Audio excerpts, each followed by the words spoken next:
그래서 얘들아 같이 한번 보자. 아이고 7번 2 일단 놀스 제시문은 뭐 그렇게 어렵지 않죠. 그래서 어쨌든 불평등이 모두에게 이익이 되도록 해야 한다. 이거 꼭 기억해야 돼. 알겠죠? 그러면 1번에서 보면 얘들아 1번 좀 되게 중요해. 왜냐면 네가 그걸 기억해야 돼. 놀스한테서 정의의 원칙 그러니까 놀스가 할 것들이 좀 많은데 일단 놀스의 정의의 원칙을 만들 당시에는 상호 무관심한 개인들이었잖아. 이걸 합의할 당시에는. 근데 그렇게 해서 만들어낸 정의의 원칙은 결국 놀스한테서 이런 거야. 불평등이 나타나더라도 모두에게 다 이익이 되도록 하고 불평등 최소화해서 누구나 비슷한 수준의 자유를 누리도록 하고 그런 것들을 강조하는 거니까 놀스의 정의의 원칙은 사회 협력의 원칙이다. 이렇게 표현되기도 하고요. 그 다음에 더 중요한 표현은 결국 모두의 이익을 높이고자 하는 거거든. 그래서 올해 부평에서도 나왔던 표현이 호혜성의 원칙이다 라고 표현을 해. 알겠죠? 그래서 1번 선제는 너무 중요한 거니까 꼭 기억을 해야 돼. 그 다음에 2번은 어렵지 않죠? 차등의 원칙을 통해서 천부적 재능에 따른 영향력을 최소화하고자 하는 거잖아. 그래서 놀스는 차등의 원칙을 통해서 천부적 재능의 분포를 공동의 자산으로 한다. 기억나죠? 그런 것들. 그래서 이번은 그런 내용들이었고, 자 그래서 좀 더 구체적으로 다시 한 번 더. 그러니까 차등의 원칙과 관련된 개념을 다시 한번 붙잡고. 차등의 원칙. 일단 놀스에 따르면 천부적 재능의 분포를 공동 자산으로 보겠대. 사람마다 재능의 차이를 공동 자산으로 여긴다. 그러면 이 말의 의미가 뭐였냐면 자신에게 주어져 있는 그 재능 자체, 알겠죠? 사람마다 재능의 분포가 아니라 자신에게 주어져 있는 재능 그 자체에 대해서는 권리도 있어. 알겠죠? 권리가 있어. 물론 절대적인 건 아니거든. 권리가 있는데 동시에 뭐도 있다 했었냐면 제한도 있다 했었잖아. 그래서 어떤 제한입니까? 라고 하면 나한테 주어진 유리한 재능을 최소수의 이익을 뭐하도록? 높이도록 모두에게 이익이 되도록. 그래서 어떤 제한이었냐면 모두에게 최소수자 포함해서 모두에게 이익이 되도록 그렇게 활용하게 되면 그 제한 또는 조건 알겠죠? 그 제한이나 조건 아래에서는 더 많은 이익을 얻을 수도 있는 거고 알겠죠? 더 많은 이익을 얻을 수도 있고 또는 이제 비슷한 표현으로 천부적 재능에 따르는 빈부격차도 허용될 수 있는 거고. 그래서 이런 것들을 놀스가 내가 어떻게 표현되어 있었냐면 이렇게 표현해. 처지가 나은 자들, 예를 들어 내가 남들보다 좋은 재능 가지고 태어났어. 그러면 처지가 더 나은 자들의 더 높은 기대치가 정당화되기 위한 유일한 조건이 누구의 기대치를 향상시켰을 때야? 최소수의자들의 기대치를 향상시켰을 때야. 알겠죠? 그래서 이런 기대치라는 표현을 쓰는 거야. 또 놀스는 그러면 다시 재능 그 자체에 대해서는 재능 그 자체만으로는 어느 누구도 유리한 출발 지점으로 이용할 자격은 없거든요. 계속 가자. 뭐니까 운인 거니까. 근데 우리가 합의했었잖아. 모두에게 이익이 되도록 활용하자. 그러니까 그 재능을 개발하고 훈련하고 타인의 선에 기여한 것에 대해서는 뭘 가질 수 있다? 자격, 그 결과물에 대한 자격은 가질 수 있다는 거야. 자기에게 주어진 재능을 개발하고 훈련해서 이 사람들에게 이익이 되도록 한 것에 대해서는 자격도 있다. 그래서 이런 것들이 다 놀스의 표현이야. 재능 그 자체에 대한 자격은 없지만 그 재능을 정당하게 활용한 것에 대한 결과물은 자격을 가질 수 있는 거야. 그리고 이제 또 뒤에 나오지만 이 놀스한테서 차등의 원칙을 포함해서 정의의 원칙 자체가 특징이 뭐냐면 개인과 개인 간의 적용되는 원칙이 아니거든. 그러니까 애초에 놀스의 정의관은 그 사회의 체제의 바탕이 되어지는 원칙인 거야. 체제의 바탕. 그러니까 이 말이 어떤 거였냐면 어쨌든 정의의 원칙이라는 것이 정의관이 한 사회의 체제에 적용되어지고 그 체제 아래에서 구체적인 법률이라든가 정책이 만들어지는 게 정의의 원칙의 역할이거든. 그래서 놀스는 그 중에서도 이 차등의 원칙은 주로 어디에 적용되는 거냐면 세금제도나 또는 경제정책에 바탕이 되어지는 원칙인 거야. 그래서 차등의 원칙이 곧 복지는 아닌데 복지 정책은 아니지만 차등의 원칙을 통해서 소득 재분배라든가 누진세 같은 것들이 정당화되어지는 거야. 놀스는. 그래서 차등의 원칙 이런 내용들을 좀 기억해야 돼. 알겠죠? 그래서 놀스에 따르면 최소 수혜자에게 이익이 될 수 있다면 결과적으로 모두가 다 뭐가 될 수 있다? 이익이 될 수 있다. 이런 이야기를 하는 거거든.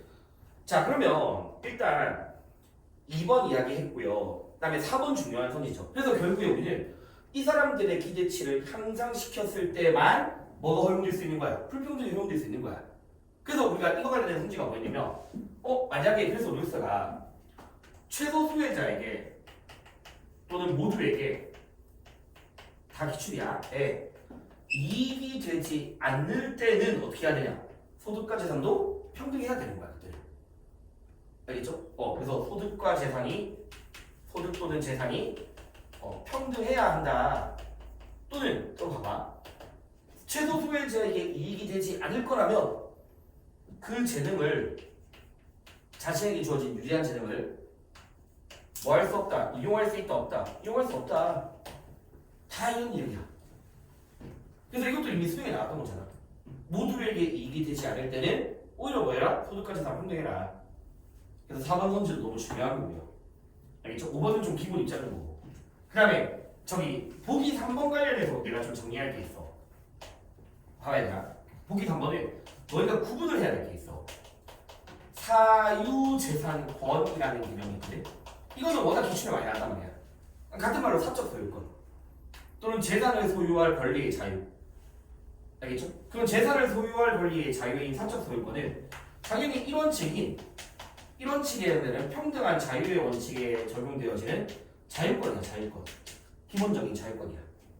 누구든지 시장 경제에서 재산을 소유할 수 있는 권리의 자유가 있어야 되는 거야. 근데 놀스가 추구하는 게 과도한 불평등을 억제하고 한다고. 너무 과도한 불평등이나 부모의 지위나 천부적 재능이 그대로 대물림되어진다면 알겠지? 대물림되면 결국 경제적인 격차가 너무 심화되고 그 경제적 격차는 놀스가 가장 강조하는 자유의 침해로까지 이어질 수 있다고 봐. 자유의 침해로.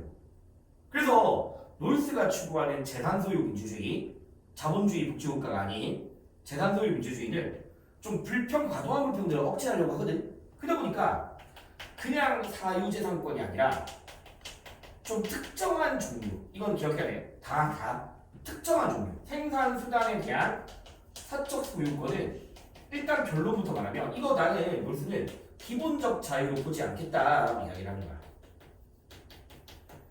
그러니까 그냥 누구든지 재산을 소유할 권리의 자유는 동등한 권리로서 자유적 권리로 인정되지만 생산수단에 대한 사적 소유권은 기본적 자유가 안 본대. 왜 그러냐면 그러니까 봐봐. 내가 방금 말했잖아. 생산수단이라고 예를 들면 토지 같은 거야. 근데 이런 것들에 대한 사적 소유권을 만약에 기본적인 자유로서 규정해버린다면 누군가가 이런 생산수단을 독점하는 문제가 생기거든. 독점의 문제가. 맞죠? 그러면 토지 독점이 이루어지면 결국 그거는 뭐로 이어지니? 너무 과도한 불평등으로 이어지게 되고 아까 말씀드렸듯이 과도한 불평등이 이루어진다면 그 최하층의 사람들이 다른 사람과 비슷한 수준의 기본적 자유를 누릴 수 있다 없다? 못 누린다. 그래서 나는 이거에 대해서는 뭐로 보지 않는다? 기본적 자유를 보지 않는다. 알겠죠? 이런 것들도 그게 또 구분해야 되는 거야. 다. 그래서 얘들아 일단 그래서 7번에 3번에 개인이 재산을 보유하고 배타적으로 사용할 권리는 뭘 말하는 거야? 그냥 이 두 개 중에서 이거 위에 거 말하는 거란 말이야. 이거는 당연히 기본적 권리로서 승인되는 거야. 알겠죠? 자, 그 다음에 또 하나만 더. 그래서 여기 돌아가서 이것도 너희 다 알잖아. 봐봐. 천부적 재능의 분포를 공동자산으로 본단 말이야. 그러니까 사람마다 다 재능이 차이가 있잖아. 알겠죠? 그러면 재능의 차이만 가지고서 놀스는 도덕적인 것도 아니고 그렇다고 해서 비도덕적인 것도 아니다. 도덕적으로 인위적이다라고 표현했던 거잖아. 자연적 사실에 불과한 거고. 아니 우리한테 정의의 문제는 뭐냐면 정의로운 것도 아니고 부정의한 것도 아니거든. 그러면 정의의 문제는 뭐냐면 그 재능을 어떻게 사용하는가에 따라 정의가 생기는 거야. 모두의 이익을 높이도록 사용할 때 정의로운 거고 오로지 자신만의 이익을 위해 사용하면 부정의하게 되는 거야. 알겠죠? 정의와 부정의의 문제는 재능만 가지고서 정의 부정의 판단할 수 없다. 이해되니? 자 그러니까 8번에 2번 천부적 재능의 분포의 우연성은 부정의한 자연적 사실이라고 돼안돼? 안 된다고. 정의로운 것도 아니고 부정의로운 것도 아니다. 자 그다음에 9번 문제 봐봐 얘들아. 자 어쨌든 9번 문제에서도 마찬가지로 차등의 원칙에 대해서 제시문 나와 있잖아. 밑에서 네 번째 주에 맞죠? 천부적 재능을 더 적은 재능을 타고난 이들의 선에 공헌하도록 하라. 재능의 분포를 계속 논술 이렇게 들어있는 이야기. 그럼 이제 1번 얘들아 잘 봐. 절대로 오해 만드는 거. 얘들아 차등 그러니까 놀스가 어떻게 다시 한 번 더 말할게. 천부적 재능을 어느 누구도 유리한 출발 지점으로 이용할 자격이 있어 없어? 없다 했지. 근데 그 뒤에 어떻게 문제가 나오냐면 그렇다고 해서 그 재능의 차이를 없애려고 하진 않아. 왜 없애려고 하지 않냐면 얘들아 일단 결론부터 말씀드릴게. 놀스는요 일단 놀스라는 사람이 아무에게도 이익이 되지 않는 단순 평등보다는 모두에게 이익이 되는 불평등이 훨씬 더 나아. 이 사람은. 그러면 모두에게 이익이 되는 불평등을 어떻게 해서 이거잖아. 맞지? 각자 재능들을 모두의 이익이 되도록 활용해라. 알겠니? 그래서 1번에 보면 차등의 원칙을 통해서 놀스는 오히려 자신한테 주어진 재능을 개발하고 훈련해서 타인의 선에 더 공헌하도록 해야 돼. 그래야지 모두가 다 이익을 얻을 수 있는 거거든. 그러니까 차등의 원칙의 목적이 우연성을 배제한다 되겠니 안 되겠니? 안 되는 거야. 상식적으로 내 부모의 지위나 내 재능을 제거할 수 없는 거잖아. 알겠니? 오히려 개발하고 훈련하고 노력해야 돼. 뭘 위해서? 모두의 이익을 위해서. 모두의 이익을 위해서. 그리고 2번 아까 말씀드렸듯이 주로 애초에 정의의 원칙은 체제의 바탕이고 그 중에서도 알겠죠? 여기에 적용되는 원칙인 거야. 알겠니? 그래서 개인 간의 거래에 적용되는 게 아니야. 그리고 3번 아까 말씀드렸듯이 제일 불리한 처지에 있는 사람들의 이익이 높아진다면 그보다 더 많은 이익을 가질 수밖에 없는 나머지 모두에게 다 이익이 된다고 보는 거야. 이것도 이미 교육청에 나왔던 표현이에요. 그래서 7번 그거 되겠죠? 요거 개념. 요 정도 내용을 좀 알고 있어줘야 돼. 자, 그 다음에 이제 우리 11번에서 또 해야 될 이야기가 있어. 11번에서 해야 될 이야기가 이거는 이제 치운다. 이거. 그러니까 놀스로 확실하게 좀 이해하려고 해봐. 알겠죠? 일단 너희가 적어도 놀스한테서 정의의 원칙에 서열이라는 게 있다는 거 알잖아, 맞지? 그래서 우리가 이 원칙인 차등의 원칙이나 기회균의 원칙은 기본적으로 평등한 자유라는 그 조건 아래에서만 이루어질 수 있는 거야. 그래서 이미 기출에 뭐가 나왔어? 차등의 원칙은 무제한적 권리다. 틀린 말이야. 제한적이야. 알겠죠? 그런데 이제 우리가 1원칙인 자유 알겠죠? 자유 1원칙인 자유 당연히 아까도 봐봐. 자유 절대적이다라고 하면 틀린 말이야. 절대적이지 않아. 이것도 기출이죠. 그러면 자유라는 게 절대적이지 않다. 왜? 제한이 가능하대. 제한이 가능하대. 근데 얘들아 기본적으로 자유라는 가치는 놀스가 가장 추구하는 가치거든. 그러면 이 자유라는 것이 사회적 이익이라든가 또는 복지를 위해서는 제한되면 돼야 안 돼. 절대로 제한되면 안 돼. 알겠죠? 애초에 같은 가치가 아니야. 되니? 그러면 자유는 언제만 제한되냐? 놀스는 기본적인 자유와 기본적인 자유가 서로 충돌할 수 있다고. 자유와 자유가 서로 충돌할 수 있어. 그럼 이제 이때는 더 큰 자유나 더 광범위한 자유를 위해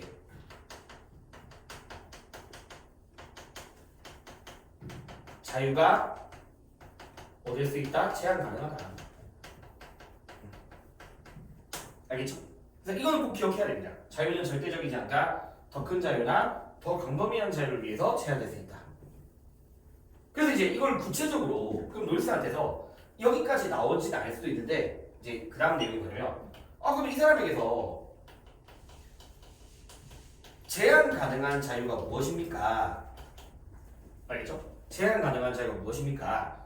라고 하면 두 가지가 있다고 이야기해. 이거 이제 요게 제시문에 나오는 거거든. 봐봐. 덜 광범위한 자유. 덜 광범위한 자유가 일단 제한될 수 있는 자유예요. 그러니까 덜 광범위하다는 것은 좀 더 구체적인 자유를 말하는 거거든. 그냥 쉽게 말하면 얘들아 봐봐. 정치적인 자유, 경제적인 자유, 되게 광범위한 자유고 그 안에서 뭐 예를 들어 뭐 거주 이전의 자유, 직업 선택의 자유, 뭐 정치적 자유에 좀 더 구체적인 집회나 시위에 관한 자유, 맞지? 그런 것들이 제한될 수 있다라고 보는 거야. 그래서 내가 이거 너희 개념할 때 말했지만 예를 들어 내가 학교에서 부당해고를 당하게 되면 나는 시위의 자유가 있잖아. 그럼 시위의 자유가 있으니까 내 시위에 대한 자유를 행사할 수 있다고. 근데 내가 이 시위의 자유를 행사하는 과정에서 누군가의 자유를 뭐 할 수 있어? 침해할 수도 있고 충돌될 수가 있잖아. 학습의 자유. 맞죠? 그리고 아니면 뭐 우리 시위, 내가 예를 들어 꼭 이게 아니더라도 시위하는 과정에서 다른 사람의 막 통행을 막기도 하잖아. 맞지? 그러니까 이 자유는 제한될 수 있는 자유인 거야. 그래서 실제로 우리나라가 시위 같은 거 할 때도 시간이라든가 소음 같은 것들을 다 정해주고 한단 말이야. 그게 자유의 제한이야. 이해되겠죠? 그러니까 아예 못하게 하는 게 아니라 시간이라든가 장소에 제한을 두는 거예요. 이해되겠니? 그래서 덜 광범위한 자유가 제한이 있어. 뭘 위해서? 더 광범위한 자유를 위해서. 그 다음에 더 큰 자유를 위해서 제한될 수 있는데 또 어떤 자유가 제한될 수 있냐면 덜 평등한 자유라는 것도 제한될 수 있어. 이것도 알면 좋아. 이것도 이미 나와. 덜 평등한 자유 제한돼. 그럼 이건 어떻게 생각하냐면 얘들아 그 일반적으로 남자들이 군대를 갔다 오면 6년간 예비군 훈련을 가거든. 갔다 와서도 6년간. 근데 소방공무원들이나 경찰관들은 그게 안 가. 면제야. 그럼 이 사람들은 뭐야? 덜 평등한 자유를 행사하고 있는 거야. 안 가도 되잖아. 근데 이걸 우리가 허용해 준다고. 일반 남성들이야 하루 정도 비워도 크게 문제가 되진 않지만 그 사람들은 문제가 될 수 있는 여지가 있잖아. 그러니까 예를 들어서 경찰들이 막 집단적으로 예비군 훈련 1박 2일 가버리면 치안 누가 해? 받아들이고 있는 우리가 허용해 주는 거야. 그 사람들의 이 자유를. 그래서 그 당연히 또 기억하면 좋은 게 이것도 이미 교육책에 나왔는데 놀스를 물론 모든 사람들의 기본적 자유가 광범위하게 보장이 돼야 되거든. 광범위한 자유가. 근데 모든 사람들에게 자유가 균등하게 허용된다라고 하면 균등하진 않다고요. 애초에. 누군가는 덜 평등한 자유를 누리고 있으니까 또 누군가는 자유가 제한될 수 있으니까 모든 자유가 균등하진 않아. 그럼 다시 돌아가자. 자, 누군가는 지금 덜 평등한 자유를 누리고 있어. 근데 만약에 경찰들이 범죄 안 잡아. 소방관들이 불 안 꺼. 그러면 시민들의 치안이라든가 이런 것들이 위협받잖아. 그리고 나와서 자유가 침해될 수 있잖아. 맞지? 그리고 만약 그 사람들이 맨날 놀고 있어. 그럼 우리들이 그 사람들의 이 자유를 허용해 주겠니? 안 해주겠니? 안 해주겠지. 알겠니? 그래서 보다 작은 자유를 가진 이들이 더 이상 이 덜 평등한 자유를 뭐 하지 않을 때 허용 안 할 때는 제한될 수 있는 거야. 이해되겠죠? 보다 작은 자유를 가진 이들이 이 자유에 대해서 허용하지 않을 때는 이것도 제한 가능한 자유인 거야. 그래서 이 자유가 절대적이지 않다라는 개념을 좀 너희가 알고 있어야 되는 거지. 그렇죠? 그러니까 이제 1번 당연히 얘들아 자유에 위배되지 않는 조건 안에서 불평등이 이루어져야 돼. 그리고 2번은 그냥 기본적인 서열 그 순서 기억하면 돼. 그 다음에 3번 이거 알겠죠? 보다 작은 자유를 가진 시민들이 동의하지 않을 경우에는 덜 평등한 자유가 허용되면 된다 안 된다? 안 된다. 알겠니? 그럼 우리가 이렇게 자유를 제한하는 이유는 결국 뭘 위한 거야? 자유를 위한 거야. 자유를 위한 거고 자유의 침해를 막기 위한 거잖아. 그러니까 4번처럼 자유가 더 이상 보장되지 않는 것 이게 자유의 침해잖아. 자유의 침해를 방지하기 위해서 자유를 제한할 수 있는 거예요. 그러니까 자유는 자유를 위해서만 제한될 수 있다. 알겠죠? 그리고 아까 말씀드렸듯이 5번에 시민적 자유가 이런 사회적 이익이나 복지를 위해선 제한되면 돼 안 돼? 절대 안 돼. 같은 가치가 아니다. 그러니까 5번은 제한될 수 없다 라는 말인 거지. 그래서 이제 이런 것들이 놀스의 입장이야. 알겠죠? 그래서 이 정도 내용을 기억하면 되고 자 그 다음에 얘들아 12번을 좀 기억해야 될 게 일단 이제 놀스는 이 정도 내용들 알겠죠? 이 정도 내용이고 사실 로직은 좀 그렇게 안 어렵잖아. 어쨌든 로직은 다른 사람한테 피해만 안 주게 되면 그렇게 해서 정당하게 얻은 소유물 또는 이전된 소유물에 대해서는 개인의 권리다. 절대적 권리고 그거에 대해서 국가가 재분배하면 안 된다. 맞죠? 그래서 국가 역할은 치안 국방으로 한정해라. 이런 이야기를 했던 거거든. 자, 근데 노직이라는 사람을 우리가 어쨌든 기억해야 되거든. 1번은 이 사람에게서 소유물이라는 개념과 소유 권리라는 개념은 완전히 좀 달라. 소유물과 소유 권리라는 게. 알겠죠? 그래서 왜 다르냐? 아까 금방 이야기했듯이 노직한테서 정당한 소유권은 취득, 이전 또는 교정의 원칙에 따라 이루어지거든. 근데 소유물은요, 두 가지 케이스가 있는 거야. 정당하게 취득 또는 이전되어진 것도 소유물이 될 수 있거든. 근데 내가 남의 거를 빼앗아 가서 나한테 가지고 있는 것도 소유물인 거야. 그래서 정당하지 않게 취득 이전된 것도 소유물일 수 있다고. 그러면 얘들아 봐. 정당하게 얻은 취득 이전된 소유물에 대해서는 이거 노직한테 뭐다? 이건 소유권이다. 소유권이다. 그리고 당연히 그 소유권은 중요해. 소유권은 절대적 권리야. 절대적 권리야. 절대적 권리. 그러니까 이거에 대해서는 국가가 개입하거나 국가에 대한 재분배가 허용되어서는 안 된다라고 이야기할 거지. 맞지? 이건 그냥 여기서 어떻게 이전하든 어떻게 분배하든 개인 선택인 거잖아. 그때부터는. 이해되겠니? 자, 근데 봐. 정당하지 않게 취득되거나 이전된 거에 대한 소유물은 누가 개입해야 돼? 국가가 개입해야 돼. 그래서 그거에 대해서는 국가의 재분배가 허용이 되고, 기본적으로 노직이라는 사람이 재분배라는 말을 좋아하지 않지만 이 재분배가 가능한 유일한 경우가 바로 뭐냐면 이때야. 정당하지 않은 거야. 그래서 이걸 노직은 뭘 불러? 교정이다 표현하는 거야. 그래서 소유물과 소유권을 구분을 해야 된다. 그래서 소유물은 이런 경우도 있을 수 있는 거예요. 근데 소유 권리는 절대적인 거야. 자, 근데 돌아가서 2번. 자, 이 사람에게서 어쨌든 다시 잡아봐. 중요한 거. 소유 권리라는 건 이미 정당하게 취득되거나 이전된 거야. 그리고 노직이 말하는 이 정당이란 타인의 처지를 뭐하지 않는 거니? 악화시키지 않는 거야. 노직은 피해만 안 주면 돼. 그게 작년 수능에서 타인의 처지를 향상시킨다가 틀린 말이야. 타인의 처지를 악화시키지 않는 게 정당한 건데, 그러면 그렇게 해서 얻은 소유권에 대해서는 절대적 권리거든. 네, 그러니까 절대적이지만 노직은 이게 무제한적이라고 하진 않아. 이게 중요해. 절대적이지만 무제한은 아니야. 다른 개념이야. 절대적 권리거든. 어떻게 분배하더라도 그 이후의 분배는 어떻게 분배하더라도 개인 선택이야. 근데 왜 무제한이 아니냐면, 자, 내가 정당하게 노동을 해서 뭔가를 가지고 있어. 내 거거든. 절대적인 거. 절대적으로 내 거야. 근데 이걸 내가 다음 상황에서 이용할 때 누군가한테 피해 주면 되겠냐 안 되겠냐? 항상 안 돼. 알겠지? 노직은 안 돼. 그러니까 여기서 말하는 이거 올해 너희 3월달에 나왔던 표현이거든. 그러니까 노직이 말하는 무제한적이지 않다는 거는 소유권 그 자체만으로는 절대적이지만 그 다음 상황에서 제한될 수도 있다 이 말인 거야. 그 다음 상황에서 누구한테 피해 주면. 이해되겠니 얘들아? 그래서 이거를 좀 기억해야 되고, 그래서 내가 정리를 한번 해줄게. 봐봐. 아직 노직하기 전에 참고로 봐봐. 자유라는 가치가 있어. 자유라는 가치가. 뭐 그리고 아까 기본적으로 사적 소유권 둘 다 자유에 해당돼.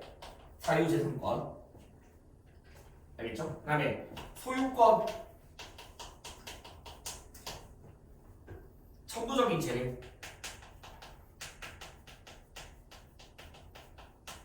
재능을 바라보는 노직이랑 놀스의 차이.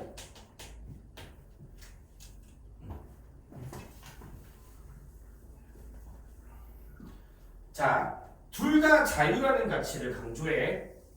그래서 작년 수능에서 뭐가 나왔냐면 얘들아, 둘 다 자유라는 것을 침해되면 안 돼. 침해랑 제한은 다른 개념이야. 침해는 정당하지 않은 거야. 알겠지? 정당하지 않은 거고 제한은 정당한 사유가 존재하는 거야. 그럼 둘 다 자유나 사유재산권은 불가침의 권리라고 이야기해. 불가침이야. 침해되면 안 돼. 불가침이야. 자, 근데 노직이라는 사람은 자유를 되게 강조해. 물론 놀수 그렇지만 특히 노직은요. 자유라는 거는 절대적인 권리다. 일단 이게 전제야. 자유라는 것에 대해서는 절대적이다. 근데 마찬가지로 원한이야 무제한적인 건 아니야. 제한될 수 있다고. 왜? 누구한테 피해 주면 내가 자유를 행사함에 있어서 누군가에게 피해를 주면 그 자유가 제한될 수 있는 거야. 자, 근데 놀수는 기본적으로 불가침이거든. 놀수도. 근데 놀수는 아까 내가 말했어. 자유라는 거 하지 않다고. 애초에 이 사람은 절대적이지 않다고 본 사람이야. 노직과 달라. 그러니까 절대적이지 않은 거니까 당연히 무제한적인 것도 아니지. 알겠니? 그다음에 소유 권리에 대해서도 마찬가지인 건데 똑같아. 둘 다 정당하게 얻은 소유권에 대해서는 배타적 권리가 있어. 둘 다 배타적 권리가 있고 애초에 노직은 그거보다 절대적인 거야. 소유 권리 자체만으로 절대적인 거야. 알겠죠? 절대적인 권리인데 대신 원한이야? 무제한은 아니야. 아까 말씀드렸듯이 내가 그 소유 권리를 다음번에 행사함에 있어서 누군가한테 피해 주면 제한될 수 있다. 그러면 놀수도 마찬가지로 소유 권리라는 것이 똑같아. 절대적이지 않다. 알겠죠? 그게 절대적이지 않다고. 자, 그다음에 청구적 재능에 대해서 바라볼 때 애초에 놀수는 그게 뭐다? 운이다라는 측면을 되게 강조한다고. 도덕적으로 임의적인 거고 운이다. 알겠죠? 그러니까 똑같아. 놀수도 그 재능만 가지고서 절대적이다라고 할 수 없다고. 알겠니? 그리고 애초에 놀수는 뭘 추구했어? 재능에 따르는 유불리를 줄여야 되잖아. 영향력을 줄여야 되니까 그 재능 아까 했던 이야기들. 재능의 분포를 공동자산으로 해서 모두에게 이익이 되도록 활용해라. 그런 것들이었어. 자, 노직.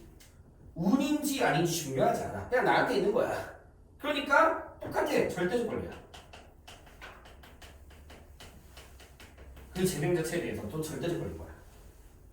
근데 노직 입장에서도 그 재능을 활용함에 있어서 다른 사람한테 피해 주면 되겠냐 안 되겠냐? 당연히 안 되지. 내가 IQ는 절대적이지만 그 IQ 가지고 사기치면 안 되는 거잖아. 그러니까 얘도 똑같아. 더 그렇지만 원한이야? 무제한은 아니야. 이런 거야. 절대적이지도 않고 무제한적이지도 않거든. 그래서 그래서 아까 말했듯이 놀스가 말하는 제한은 뭐였냐면 모두에게 이익을 높일 수 있도록 활용하는 거고, 그럼 노직이 말하는 제한은 타인의 처지를 뭐하지 않도록 악화시키지 않도록 하는 거고. 그래서 이런 것들의 차이가 좀 있어. 그럼 이제 노직의 입장에서 이런 것들이 없고, 자 그럼 이제 그러면서 이제 한 개만 더 하고 이제 마무리할게 노직을. 그래서 이제 어쨌든 노직이라는 사람이 핵심 뭘 강조하냐면, 야 이 사람에게서 분배라는 건 개인 선택인데, 그 분배가 정의롭기 위한 과제는 그 사람이 정당한 과정을 거쳐서 소유 권리를 가지고 있기만 하면 되는 거야. 정당한 과정을 거쳐서 소유 권리를 가지고 있으면 어떻게 분배하더라도 전혀 문제될 거 없다고. 알겠니? 그래서 노직이 추구하는 게 역사적 절차에 따르는 소유권을 강조했던 거야. 그럼 여기서 말하는 역사적 절차가 과거의 역사적 절차의 뜻은 이 사람에게서는 과거의 어떤 그 사람의 행위 또는 상황으로부터 소유 권리가 형성되어지는 거다. 차별적 권리가 형성되는 거다. 물론 그 정당한 과정을 통해서. 그럼 그렇게 되면 분배는 개인 선택인 거니까 사회적 기준이란 게 없죠.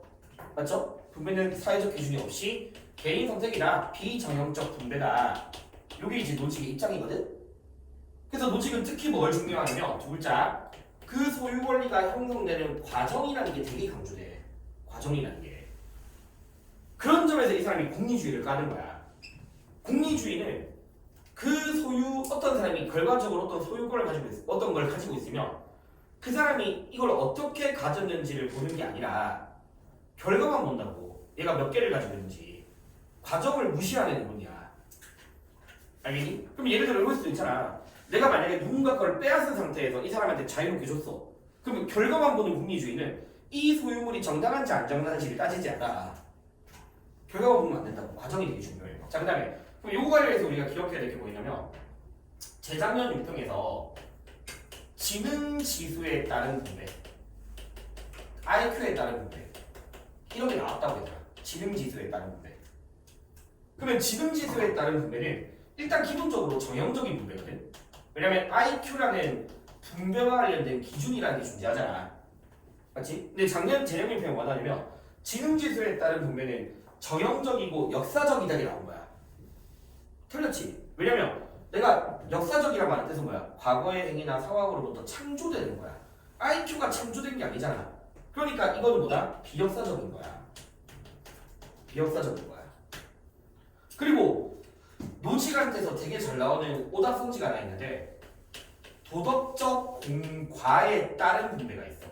도덕적 공과에 따른 분배.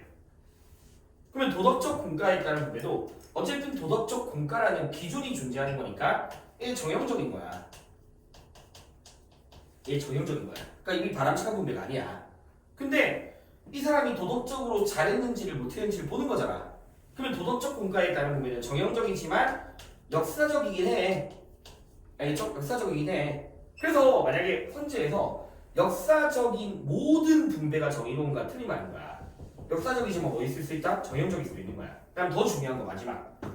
노직이 봤을 때 그래서 이제 롤스의 차등의 원칙 같은 것들이 정형적인 거거든. 최소 소외자에게 최대 기도록 하라. 그러면 노직이 봤을 때 이 정형적 분배는 왜 문제가 되냐면 이제 너희가 봐봐.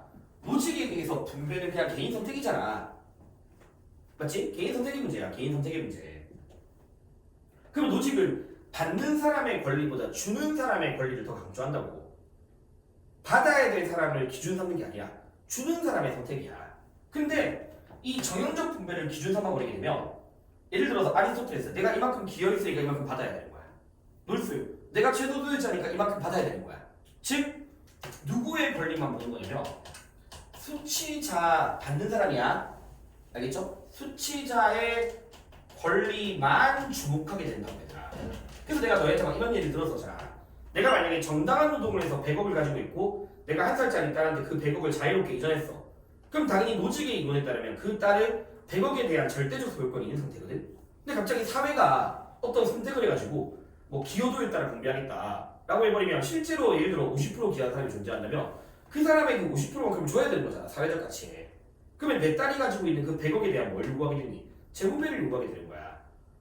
이해되겠니? 그래서 이 정형적 분배는 받는 사람의 권리만 주목해서 반드시 필연적으로 뭘 일으키냐면 사회적 재분배를 일으킨대. 필연적으로 재분배를 일으키고 그러한 재분배는 결국 소유권자의 권리를 침해하는 거다. 이게 이제 노직이 바라보는 정형적 분배의 문제야. 주는 사람의 권리를 고려하는 게 아니라 받는 사람의 권리만 너무 지나치게 주목하는 거야. 받는 사람의 권리만. 그래서 이런 것들이 다 노직이 이제 기본 내용들인 거야. 요 정도는 알아야 돼 다. 이제. 자 그러면 봐. 12번에서 이제 이런 제시문들이 있는 거야. 정형적 원리는 재분배를 필연적으로 일으키고 권리 침해다. 알겠죠? 그래서 놀스의 차등의 원칙 또한 정형적 원칙이고 권리 침해다라고 이야기하는 거야. 그러면 1번에서 얘들아 비정형화된 역사적 이론이 그렇죠. 비정형화된 역사적 이론이어야지만 정의로운 분배가 실현될 수 있는 거예요. 자, 내가 그렇지. 노직한테서는 천부적 재능 자체가 뭐다? 소유권이라든가 재능은 다 절대적인 거야. 근데 놀스의 차등의 원칙을 그렇죠. 그 소유권 절대적 권리를 침해한다라고 보는 거고. 3번 항상 얘들아 노직은 절대 누구한테 뭐 하면 안 돼. 피해주면 안 돼. 노동 또한 마찬가지인 거야. 그래서 3번에서 노동에 의한 소유물의 획득이네. 소유물이면 두 가지 가능성이 있잖아. 어떤 경우 정당하지 않은 것도 있을 수 있잖아. 알겠니? 그래서 그 획득이 악화시킬지라도 정당하게 틀렸죠. 맞죠? 악화시키면 안 되는 거잖아. 타인의 처지를 악화시키지 않아야 돼. 타인의 처지를. 그 다음에 놀스는 재능은 뭐야? 개인의 절대적 권리인데 4번처럼 공유주의는 내 개인 권리 침해다라고 이야기하는 거예요. 알겠니? 그리고 노직은 야 내 건데 남한테 피해만 안 주고 거기에 따라서 사적 이익 추구하는 건 전혀 문제가 안 되는 거야. 이해되겠죠? 그래서 이런 것들이 노직의 입장입니다. 자 그래서 이제 조금 뒤로 가서 내가 그래서 나머지는 저희가 할 수 있거든. 좀 뒤로 가서 15번 봐봐. 천부적 재능의 소유 권리는 절대적 권리다. 여기 나와있죠? 천부적 재능에 대한 소유 권리는 절대적 권리다. 노직 입장에서는 알겠니? 확대 국가를 반대하는 노직 입장에서는 절대적 권리라고 보는 거겠죠. 알겠니 얘들아? 그 다음에 17번의 니을선지 중요하다. 알겠죠? 17번의 니을선지는 놀스 쪽으로 좀 기억해야 되는 선지가 있어. 이것도 이미 몇 번 나왔던 건데 얘들아, 놀스가 어쨌든 여러 가지의 절차적 정의에 대해서 이야기를 하거든. 불완전한 절차, 순수 절차, 맞죠? 그 다음에 완전한 절차. 근데 어쨌든 놀스가 무조건 분배는 반드시 순수 절차적 정의에 따라야 돼. 분배는. 그러면 놀스한테서 순수 절차적 정의가 뭐냐면 공정한 절차는 존재하지만 결과를 판단할 수 있는 독립적 기준은 없어. 그래서 놀스한테서 다시 분배적 정의는 순수 절차에 따라야 되는 거니까 결과를 판단하는 독립적 기준이 있으면 돼야 안 된다고 해야 되는 거야. 그래서 니을은 알겠죠? 놀스 입장에서 절대 안 되는 거야. 이게 순수 절차 정의. 이거는 이제 당연히 알고 있어야 되는 거고. 자, 그 다음에 이제 21번 분배정의 마지막이야. 21번에 보면 일단 이거 노직이거든요. 노직 제시문인데 기억봐.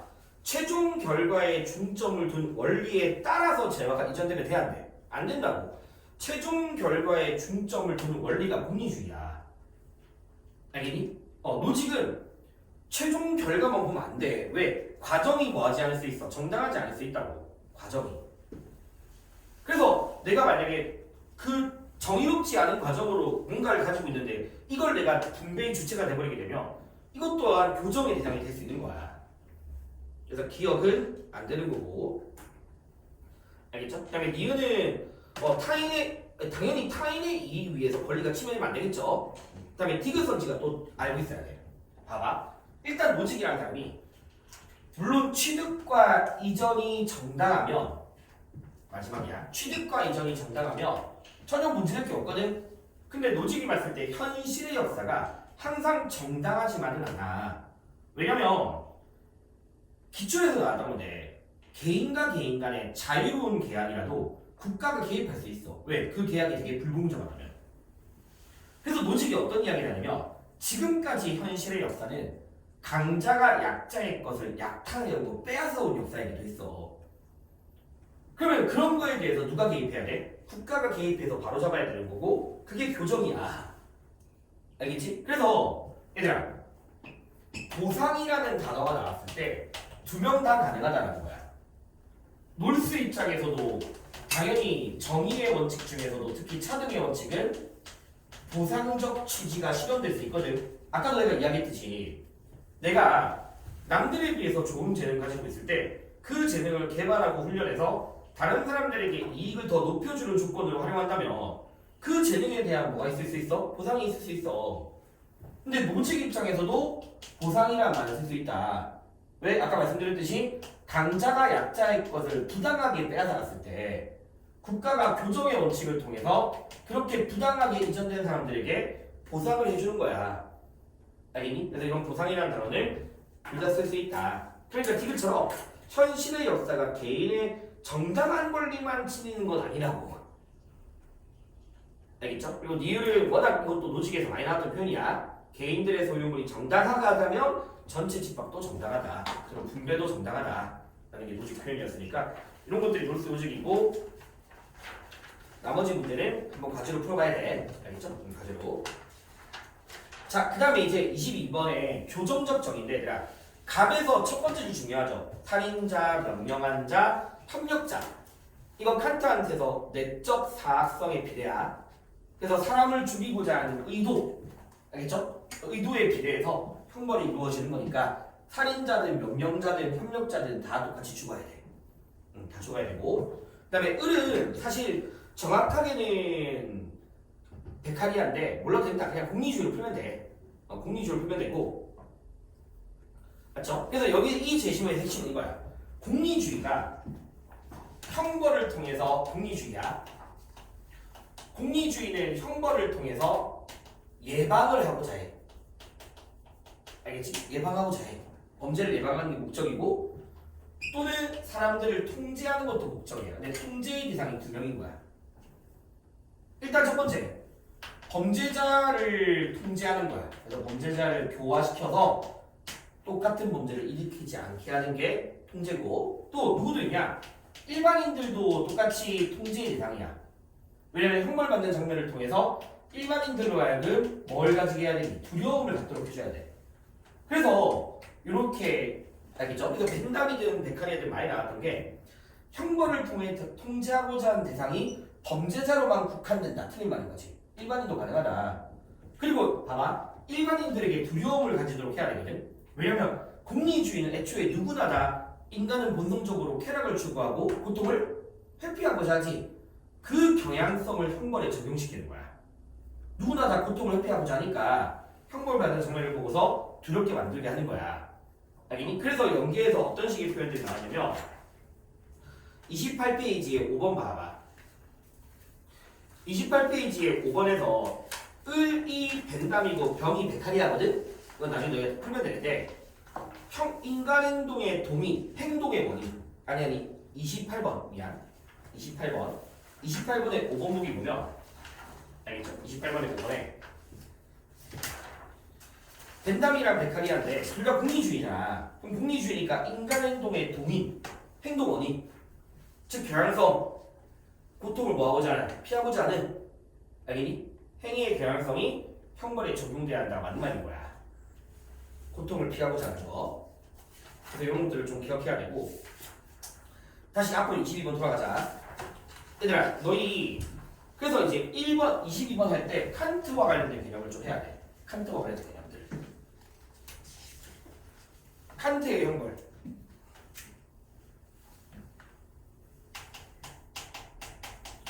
그러니까 뭐 기본적인 내용이 아까 뭐 내적 사학성에 비례한다, 뭐 동등성의 원래 이건 진짜 기본적인 거고.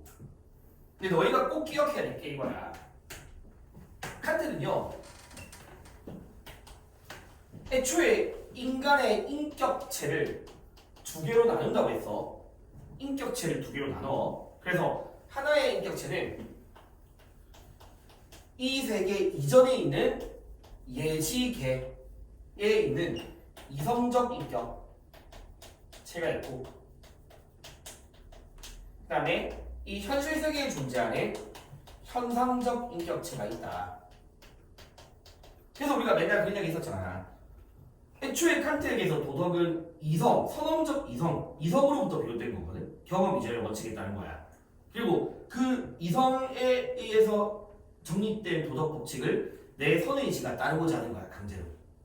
비록 내가 현실적인 내가 경향성을 쫓고 쾌락 추구한다 하더라도 이성으로부터 비롯된 도덕 법칙을 선의지가 따라야 되는 거야. 자, 그러면 다시 그러니까 이거는 꼭 기억해야 돼. 이 사람에게서는 도덕이든 사회계약이든, 칸트 사회계약론자야. 칸트 사회계약론자입니다. 맞죠? 그래서 형벌은 사회계약을 통해서 이루어져. 그리고 사회계약이든 형벌이든 다 어디서 비롯된 거냐면 이성적 인격체로부터 비롯된 거야. 도덕이든 사회계약이든 형벌이든. 그리고 애초에 칸트한테서 형벌은요, 결국 자기 행위에 대해서 뭐 지는 거야? 책임지는 거야. 스스로 책임지게 하는 거야. 알겠죠? 자기 행위에 대해서 책임지게 하는 거야. 자, 다시 봐. 현상적 인격체. 예를 들어서 어떤 사람이 살인자야. 범죄자야. 현상적 인격체로서의 살인자가 있어. 그럼 이 사람은 어쨌든 간에 뭐한 사람이냐면 처벌받을 만한 행위, 처벌을 의혹한 게 아니잖아. 이 사람은 처벌을 의혹한 게 아니라 처벌받을 행위인 살인을 의혹한 사람이라고. 이 사람이 의도한 것은 의도하고 욕구한 거네. 그러면 칸트는 기본적으로 이런 거야. 야, 네 현상적 인격이 살인을 의혹하더라도 그래도 인간으로서 뭐 해야 돼? 책임을 져야 돼. 아니니? 그리고 책임을 지게 하는 거는 누구의 명령이야? 이성적 인격이 이 사람에게서 강제하는 거라고. 그러니까 칸트라는 사람에게서 형벌은요, 알겠지? 봐, 얘들아. 이 살인자에 대한 형벌 자체가 다른 사람이 시키는 게 아니라 내 이성이 시키는 거야. 네 행동에 책임을 져라. 이성의 명령이야. 내적인 스스로가 부과하는 강제야. 이성으로부터 비롯된 강제라고. 그리고 내가 너희한테 도덕할 때 이야기했지만 칸트라는 사람은 내가 경향성을 준다 하더라도 알겠지? 스스로 도덕 법칙을 따르는 게 자기 강제고 그게 자율성이고 그게 자유의지란 말이야. 그러니까 살인자에 대한 형벌은 결국 자기 스스로가 자기를 강제하는 거고 그게 살인자의 뭘 실현시켜주는 거야? 자유의지를 실현시켜주는 거야. 자유의지 실현하는 거야. 그러니까 이 사람이 비록 사람을 죽였지만 결국에 이성에 비롯된 명령을 스스로 따르잖아. 알겠니? 그러니까 봐봐. 결국 자기 행동에 책임을 진 거니까 이 사람이 더 이상 이제 죽었으니까 뭐 아니야? 시민은 아니라고. 시민적 인격체는 상실해. 더 이상 죽었으니까. 알겠니? 근데 이성에 따랐잖아. 인간으로서의 의무를 다했잖아. 그러니까 타고난 인간의 존엄성인 생득적 인격성은 여전히 존중되고 있는 거고 보호되고 있는 거야. 알겠니? 타고난 인간의 존엄성은 보호되는 거야. 알겠니? 그래서 다시 어쨌든 칸트는요. 다시 얘들아 형벌은 당연히 사회계약으로부터 비롯돼 사회계약의 산물 맞아. 그리고 반드시 정의를 위한 수단이야. 대신에 공공의 이익이나 사회적 선을 위한 수단은 아니야. 오로지 정의만을 위한 수단이고. 알겠니? 남들이랑 달라. 다른 사람들은 공익을 위한 수단이니까 칸트 절대 안 돼. 반드시 정의만을 위한 수단이고.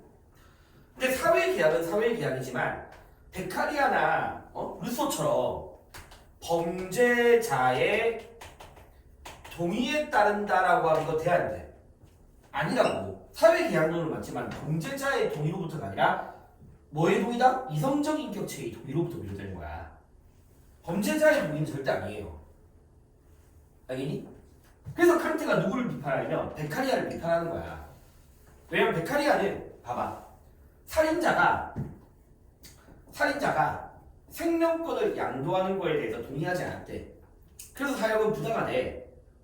그러면 칸트가 봤을 때 야 그거는 잘못했다. 왜? 자기가 한 행동에 대해서 자기 스스로가 재판관이 돼버린다. 자기가 한 행동에 대해서 자기 스스로를 재판관으로 삼는 거야. 그럼 칸트 입장에서는 잘 봐. 이성적 인격이 바로 뭐냐면 법을 판정하는 인격체거든. 법을 판정하는 인격체. 알겠니? 그 다음에 현상적 인격체가 법을 수행하는 인격체고 이거는 서로 달라야 돼. 구분돼야 돼. 야, 상식적으로 자기가 하는 행동에 대해서 자기가 재판관 되면 안 된다고. 그러니까 칸트는 애초에 인격을 분리시켰으니까 얘가 잘못하더라도 얘가 판단을 해야 되는 거야. 그거에 대해서. 같은 인격이라도. 근데 베카리아는 이거 두 개를 같게 보고 있는 거야. 자기가 한 행동에 대해서 자기 스스로를 재판관으로 삼아버리잖아. 내가 양도 안 했으니까 안 된다 이렇게 말하니까. 그래서 칸트는 그런 것들을 비판하는 사람인 거야. 그래서 법을 수행하는 인격체와 법을 판정하는 인격체를 좀 구분해야 된다. 여기 칸트 입장이야. 그래서 형벌은 어쨌든 칸트 좀 중요하고 알겠죠? 그 다음에 얘들아 을은 어쨌든 베카리아 입장인데 그럼 다시 보기 봐봐. 2번 절대 안 되잖아 맞지? 사회적 선, 공익을 위한 수단 안 되고 3번 얘들아 공리주의는 기본적으로 형벌은 범죄자에게 악입니다. 맞죠? 필요악으로서 이야기하고 범죄자 이익을 위한 게 아니라 시민들의 이익을 위한 거야. 시민들의 이익을 위한 거고 그 다음에 4번은 워낙 베카리아에서 많이 나오는 표현입니다. 그러니까 베카리아가 사형이라는 게 아예 억제력이 없다가 아니야. 예방효과가 없다가 아니라 낮은 거지. 낮은 거고 그 다음에 5번 사회계약으로부터 성립되는 거 누구만 가능해? 칸트만 가능하죠. 애초에 베카리아는 당연히 형벌은 사회계약의 산물이지만 적어도 사형에 대해서는 계약으로부터 계약은 아니잖아. 계약에 어긋나는 거잖아. 사회계약에 어긋나는 거. 알겠니? 네. 그 다음에 23번에서 그래서 2번 알겠죠? 2번 보기가 사형은 범죄자의 자유의지를 실현시켜주는 것. 알겠죠? 여기 칸트 입장 맞는 거지. 그리고 1번 같은 성질들은 애초에 답이 안 돼. 왜냐면 어쨌든 이 파트에 나오는 모든 사상가들은 다 뭐가 존재하냐면 보편적 원칙이라는 게 존재하잖아. 공리주의도 보편적 원칙이라는 게 존재하는 거니까 1번은 누구나 다 가능한 표현이고요. 그다음에 3번은 봐봐. 사형은 사회계약의 기초에서 행해진다는 두 명이 가능하죠. 칸트도 가능하지만 루소도 가능하잖아. 맞죠? 맞죠? 칸트 루소 둘 다 가능하고 나머지는 뭐 어렵지 않고요. 됐니? 그 다음에 25번이 좀 중요하다. 요즘 좀 잘 나오는 예시문인데 그냥 봐봐. 칸트는 베카리아를 좀 많이 비판해. 왜 그러냐면 칸트는 기본적으로 동등성의 원리를 강조하는 사람이고 네가 만약에 사람을 죽었으면 자기 또한 뭐 해야 돼? 죽어야만 해. 알겠니? 사는 게 아니라 죽어야만 해. 근데 베카리아는 살인자에 대해서 종신용기로 주장하죠. 고통 가득한 생으로서 대체 가능하다고. 근데 칸트가 왜 그러냐면 왜 비판하냐면 다시 야 내가 사람을 죽였으면 내 이성에 따르는 의무이자 명령은 거기에 대해서 책임을 져야 되고 나 또한 죽어야 되는 거거든. 그게 인간으로서의 책임을 다하는 거란 말이야. 알겠니? 근데 국가가 날 살려도 그럼 오히려 이게 뭐 하는 거야? 내 인격을 파괴하는 가혹행위야. 내 행동에 책임지지 않도록 하는 가혹행위라고. 인격을 파괴하는 가혹행위인 거야. 25번에 알겠니? 그래서 칸트 입장에서 오히려 사형이 그 인격을 파괴하는 가혹행위에서 벗어나게 해주는 거야. 그 말은 뭐다? 자기 행동에 책임지게 하고 생존적 인격성을 보장해주는 거야. 이해되겠죠? 그래서 이런 것들이 칸트 입장에서 기억해야 되는 거고. 그 다음에 루소는 당연히 사회계약의 목적은 구성원들의 생명 보장을 목적으로 하거든. 그래서 우리가 사회계약 당시에 어느 누구도 죽고 싶은 사람이 없으니까 그리고 살인자는 구성원의 생명을 위협하는 되게 안 좋은 사람이잖아. 그러니까 우리가 약속을 한 거야. 우리 모든 걸 다 내놓은 상태에서 혹시나 누가 사람을 죽였으면 그 사람 죽이자. 다 동의했던 거야. 그래서 루소가 어떤 식의 표현을 쓰냐면 재작년 속에 나왔던데 사회계약은 구성원들의 생명 보장을 목적으로 하지만 조건적인 보장인 거야. 맞지? 왜냐면 살인자가 뭐 해야 되니까? 죽어야 되는 거니까. 알겠니? 그래서 이 마지막 표현을 보면 인간의 생명이라는 것은 자연이 베푼 은혜이자 동시에 국가에서 조건부로 받는 것을 이야기하는 거야. 그럼 이제 기억 봐봐. 맞는 말이죠? 고통받는 인격을 해방하여 존엄성을 신화하기 위한 것.